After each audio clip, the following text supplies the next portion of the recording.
Honey from cityfoodgrowers.com.au. I'm in my southeast Queensland garden and it's August, our winter time. It's a beautiful and cloudy winter afternoon. Today I'll be talking to you about growing one of my favourite crops, which is snow peas. A beautiful plant that is highly productive for a small garden, and this is a fairly small garden, about 100 square metres, and very densely packed plants. And so we're going to go through snow peas in the various stages of growth and various ways that they are supported in the garden to give the maximum amount of food for the space. So let's start with the peas. So here's a packet of non-hybrid certified organic seeds. This is Snow Pea Oregon from Eden Seeds, and here's the peas here. So dried pea. So this bed down here, you see there's a climbing frame which is of star pickets and wire, and there already are a number of pea plants here which have been in for about a month, and they're starting to get close to that frame, and they'll eventually get right up the frame. So I've got a few spaces along here, and I'm going to put one of these seeds in this garden here, just here.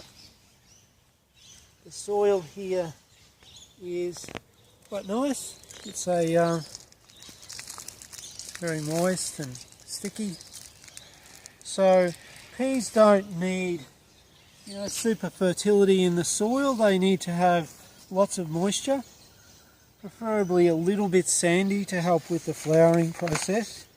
But good to get this climbing structure in place before the plants really start to grow, because otherwise you're going to disturb the roots of the plants as they grow up. So this climbing frame here is about 5 or 6 metres long and probably just over 1 metre high. So, I mean, I could make it 2 metres high and they would grow all the way to the top of that, and you'll see that in another bed down below. So this bed here used to have leafy plants in it, and there's still some left. There's some Asian greens and lettuces and some old capsicums here which are now nearly a year old and kind of looking a little bit sad because it's winter time, but they will come back. Okay, so let's go to another bed which has snow peas in it, over here. And this bed here, I've been experimenting with a different way of supporting the peas. This was a leafy bed filled with cabbages, and now there's beautiful lettuces in here. I mean, really fabulous lettuces. But the peas are being planted in between when those lettuces and things went in, and they've grown up, and we've wound them upstream, and they've come up onto this string going across, which is tied up with star pickets. So a little bit of an unwieldy structure here, but still there's a lot of fruit here, and they get beautiful sun here. This is a nice northerly position, and when you're growing peas, it's really, if you want to get a lot of fruit, it's very important to get as much sun as you possibly can. If you grow them where it's a bit too shady, you'll get plenty of leaves, and hey, you can eat the leaves. They taste great. They taste like the peas, but the peas certainly taste better. So if you want to get a lot of peas, make sure you're in a sunny spot. So these ones have been in for probably 2 months now. So they'll keep producing for a bit longer. So let's go to the next bed. Down here.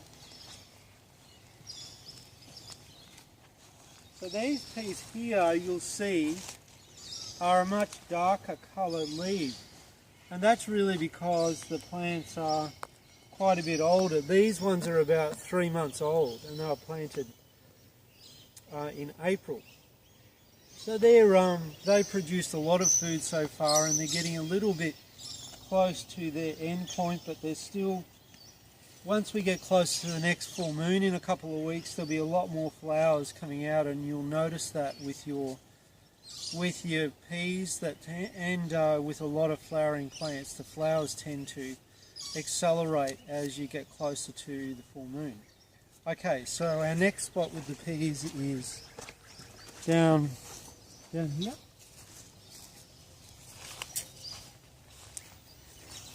There's a bed of nasturtiums here, a bed of carrots here.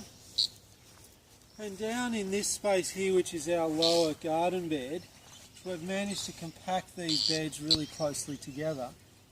You'll see this climbing frame here, which is 1.8 metres high, and see the peas that are along this fence, and there's 1, 2, 3, 4, 5, 6, and there's a whole bunch of them down there.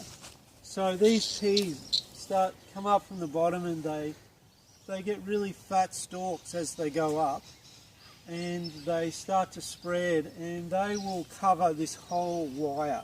So this is a really big growing space. I mean, this bed is just over 1 metre wide, and this is 1.8 high. So really, the food production out of this space, which is about 6 metres long and you know, nearly 3 metres wide, is a lot of food. So there's a lot of peas going to come off here.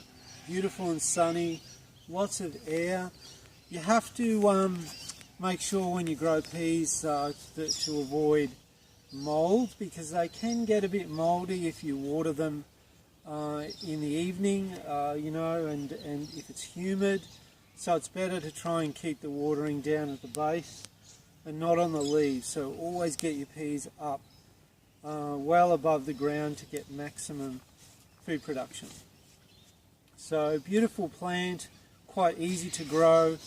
In this climate that we have here in southeast Queensland, which is subtropical, the peas tend to grow better in winter. Really, I mean, you start planting them in April and probably last planting about August, which is now, and last peas coming on around October, November, before it gets too hot.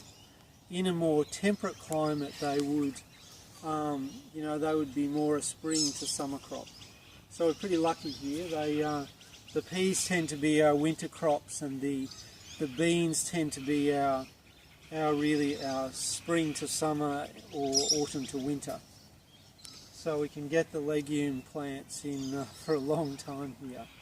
So that's all on growing snow peas, and you'll find a lot of information on on growing snow peas and 300 other food crops in our website at cityfoodgrowers.com.